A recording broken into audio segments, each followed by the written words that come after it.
Khilji dynasty की बात हो रही है। हम लोग बात कर रहे हैं खिलजी डायनेस्टी की, जहां पर हम लोगों ने पिछली कक्षा को रोका था। इस अध्याय के पिछली कक्षा को हम लोगों ने रोका था। खिलजी डायनेस्टी की बात करते हुए हम लोगों ने बात की थी अलाउद्दीन खिलजी की और जलालुद्दीन खिलजी की, और हम लोग रुक गए थे। और अब यहीं से हम लोग इस कक्षा को आगे बढ़ाएंगे और इस अध्याय को और आगे बढ़ाते हुए बात करते हैं आगे की, जो कि हम लोग अलाउद्दीन खिलजी वाले टॉपिक के अंदर के बिंदु के अंदर हम लोग देखेंगे। लिखा हुआ है यहाँ पर, पृष्ठ संख्या 73 है, या आप लोगों के पुस्तक पारस प्रकाशन के सामाजिक विज्ञान का। लिखा हुआ है दिल्ली सुल्तान एक्सपेंडेड ड्यूरिंग हिज रूल, यानी कि अलाउद्दीन खिलजी कौन था? वो खिलजी वंश का एक शासक था। खिलजी वंश के संस्थापक जलालुद्दीन खिलजी का वो भतीजा था, जिसने अपने चाचा को, जिसने जलालुद्दीन खिलजी को मार दिया, यानी कि उसकी हत्या कर दी और खुद शासक बन गया, और उसने दिल्ली सुल्तान की उपाधि ली और वहां पर उसने अपने शासन को आगे बढ़ाया। लिखा हुआ है दिल्ली सुल्तान एक्सपेंडेड ड्यूरिंग हिज रूल, इसके शासन में, यानी कि इस व्यक्ति के शासन काल में, अलाउद्दीन खिलजी के शासन काल में दिल्ली सुल्तान जो है वो अपने रूल को, अपने शासन को आगे बढ़ाता है, आगे एक्सपेंड करता है।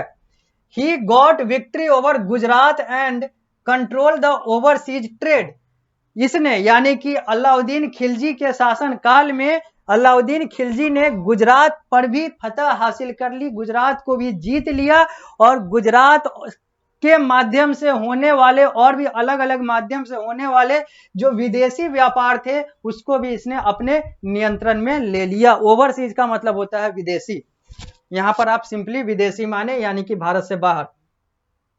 ही कॉन्कर्ड राजस्थान अल्सो, उसने राजस्थान वाले क्षेत्र पर भी विजय हासिल कर ली, फतह हासिल कर लिया, और उसने हिम्मत दिखाया और साउथ इंडिया यानी कि दक्षिण भारत वाले क्षेत्र पर भी कब्जा करना चाहा। दक्षिण भारत यानी कि अभी का 5 राज्य, जिसमें कौन कौन सा आता है? तो जिसमें आता है कर्नाटक, जिसमें आता है तमिलनाडु, जिसमें आता है केरल, जिसमें आता है आंध्र प्रदेश और तेलंगाना। ये सारे जो क्षेत्र थे, यहां पर भी इसने हिम्मत दिखाई और यहां पर भी ये गया कि यहां पर भी आगे कब्जा किया जाए और अपने शासन को आगे फैलाया जाए। ही सेंट हिज कमांडर, उसने अपने कमांडर को भेजा दक्षिण में, जिस व्यक्ति का नाम था मलिक कफूर। मलिक कफूर को इसने दक्षिण भारत में भेजा ताकि अपने साम्राज्य को और आगे बढ़ाया जा सके और दक्षिण भारत पर भी कब्जा किया जा सके, नियंत्रण किया जा सके। मलिक काफूर जो है, Malik Kafur to attack the south India, south India पर अटैक करने के लिए इसने अपने कमांडर मलिक काफूर को भेजा। Malik Kafur led 2 campaign in south India, Malik Kafur ने दक्षिण भारत में 2 कैंपेन चलाया, यानी कि 2 कैंपेन का नेतृत्व किया, 2 कैंपेन को लीड किया, 2 अभियान को लीड किया, 2 अभियान को बढ़ाया। The first against Warangal in the Telangana and other against द्वार समुद्र एंड मदुरई। पहला जो कैंपेन था, पहला जो अभियान था वो वारंगल यानी कि तेलंगाना वाले क्षेत्र के वारंगल में था, और दूसरा जो था वो द्वार समुद्र और मदुरई यानी कि तमिलनाडु वाले क्षेत्र में था। यानी कि तमिलनाडु, अभी के तमिलनाडु राज्य और अभी के तेलंगाना राज्य के अलग अलग क्षेत्र में इसने 2 कैंपेन को चलाया, यानी कि मलिक काफूर के द्वारा 2 कैंपेन चलाया गया। वारंगल तेलंगाना में, अभी ये तेलंगाना है, उस समय तो पूरे भारत की बात हो रही थी, दक्षिण भारत की बात हो रही थी। तो वारंगल में इसने पहला कैंपेन चलाया और दूसरा द्वार समुद्र और मदुरई में चलाया।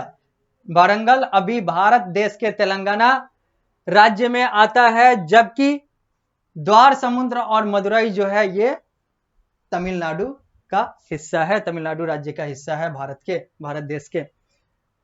First time the Muslim army penetrated in the far south and he was successful in his mission.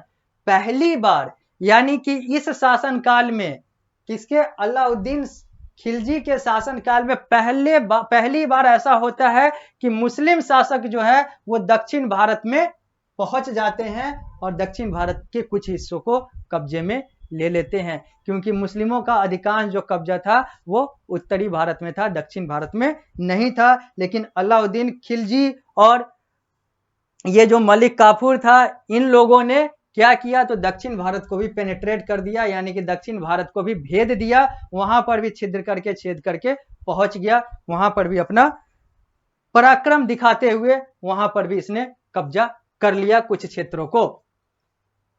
He return with great wealth, और वह जब वापस आया दक्षिण भारत से तो बहुत ज्यादा संपत्ति लेकर आया। दिल्ली सल्तनत had the great fear from the Mongol, लेकिन दिल्ली सल्तनत को बहुत ज्यादा डर मंगोल से था।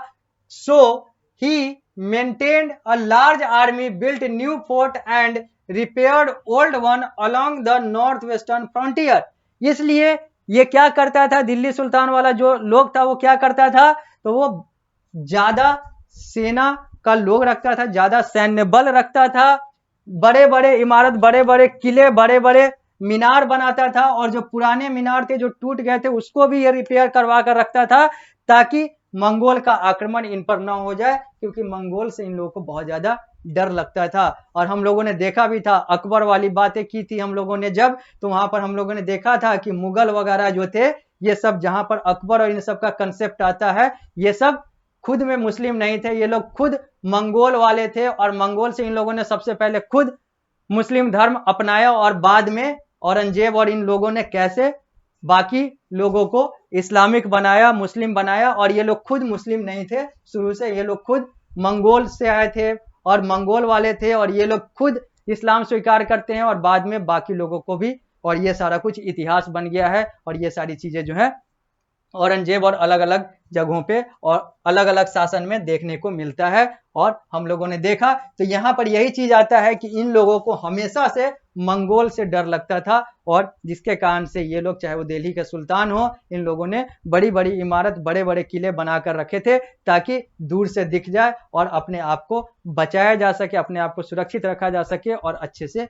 लड़ा जा सके, इसलिए ये ज्यादा सैन्य बल भी रखते थे। आगे, Alauddin Khilji built the Siri fort in Delhi to protect the people from the Mongol। Alauddin Khilji ने दिल्ली में एक सिरी फोर्ट, सिरी किला भी बनाया था, ताकि ये अपने लोगों को मंगोल से, यानी कि मंगोल के आक्रमण से बचा सके। सिरी became the capital of the Khilji, ये जो सिरी था वो खिलजी का, उस समय के खिलजी वंश का, खिलजी शासन का कैपिटल बन गया, यानी कि राजधानी बन गया।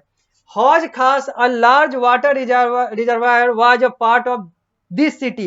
हौज खास जो अभी दिल्ली में, अगर आप दिल्ली जाते हैं तो हौज खास आपको मिलेगा, एक डेवलप्ड एरिया है, एक अर्बन एरिया बन चुका है, एक शहरी क्षेत्र बन चुका है। वह एक लार्ज वाटर रिजर्वायर था, यानी कि वहां पर पानी को बड़े मात्रा में रखा जाता था, जो कि इसी सिटी का, यानी कि सिरी सिटी का, सिरी शहर का एक हिस्सा था हौज खास। और हौज खास यानी कि पानी को रिजर्व करने का एक जगह था, जो कि सिरी एरिया में आता था। और यह जो चित्र है यह सिरी फोर्ट का है, यह जो आप लोग सामने स्मार्ट बोर्ड के माध्यम से देख रहे हैं, पारस प्रकाशन पुस्तक के पृष्ठ संख्या 74 पर, और यह आप अपने पुस्तक में भी देख सकते हैं।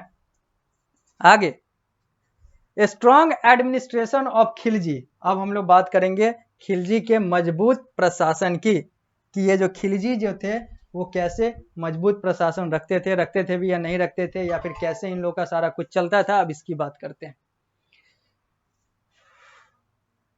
Alauddin Khilji was a great ruler of the Khilji dynasty. वही बात है, बार बार वही चीज लिखा हुआ है कि अलाउद्दीन खिलजी जो था वो एक महान रूलर था, महान शासक था अपने खिलजी वंश का, खिलजी डायनेस्टी का, साम्राज्य का। He is known for his administrative, military and trade reform. वह किस 3 चीजों के लिए खास तौर पर जाना जाता था, तो अपने प्रशासनिक, अपने सैन्य और अपने उद्योग और व्यापार वाले बदलाव, यानी कि सुधार के लिए जाना जाता था, क्योंकि इसने, अलाउद्दीन खिलजी ने प्रशासनिक तौर पर, सैन्य बल के आधार पर और व्यापार वाले क्षेत्र में बहुत सारे सकारात्मक बदलाव किए थे, बहुत सारे रिफॉर्म किए थे, यानी कि बड़े बदलाव किए थे सकारात्मक। His main administrative reform were as follows. कुछ जो एडमिनिस्ट्रेटिव रिफॉर्म है, अब उसकी बात हम लोग देखेंगे कि कौन कौन से प्रशासनिक बड़े बदलाव अलाउद्दीन खिलजी ने किया। लिखा हुआ है, ही पहला he raised the revenue 1/2 of the total produce, उसने जो रेवेन्यू था, जो आय था, उसको 1/2 यानी कि जो टोटल आता था उसका आधा, यानी कि अगर 1 रुपया आता था तो अब 1.5 रुपया, 100 रुपया आता था तो 150 रुपया, मतलब इस तरीके से 1/2 जो है उसने बढ़ा दिया। He abolish the privilege of hereditary revenue offices, ये जो हेरिडेटरी रेवेन्यू ऑफिस चले आ रहे हैं और वहां पर जो उनको प्राथमिकता दी जा रही थी कि ये जो चले आ रहे हैं फिर उसके बाद बनता जा रहा है, इन सारे चीजों को इसने एबॉलिश कर दिया, खत्म कर दिया कि इन सब की कोई जरूरत नहीं है। He took hold of the granted land, इसने जो ग्रांटेड लैंड था उसको इसने अपने नियंत्रण में रखा। His price control policy was successful at least in Delhi and neighbouring area, ये जो इसका प्राइस कंट्रोल पॉलिसी था यानी कि मुद्रा पर नियंत्रण रखने का जो नीति था वो दिल्ली और दिल्ली के आसपास के क्षेत्र में सक्सेसफुल रहा। आगे 5वां ऑफिसर्स लिखा हुआ है, officers were appointed to supervise the market, इसने अपने शासनकाल में मार्केट को यानी कि बाजार को की निगरानी रखने के लिए अलग अलग अधिकारियों की नियुक्ति की। छठा weight and measure were checked so that shopkeeper could not cheat, वजन भार ये जो भी व्यापार में हो रहा है इन सारी चीजों को भी चेक किया जाता था इसके शासनकाल में, ताकि जो व्यापारी हैं वो बेईमानी न करें, आर्थिक बेईमानी न कर सके। और भी बहुत सारी चीजें हैं, ये तो 6 बिंदु हम लोगों ने देखा, टोटल 14 बिंदु हैं ये, जो कि स्ट्रॉन्ग एडमिनिस्ट्रेशन ऑफ खिलजी को दिखाते हैं और ये बताते हैं कि खिलजी ने कैसे कैसे अपने एडमिनिस्ट्रेशन को और ज्यादा मजबूत किया। तो 6 बिंदु हम लोगों ने इस कक्षा में देखा, बाकी हम लोग अगली कक्षा में देखेंगे, क्योंकि इस कक्षा को हम लोग यहीं पर विराम देंगे। मिलेंगे अगली कक्षा में, तो इस अध्याय को यहीं से आगे बढ़ाएंगे।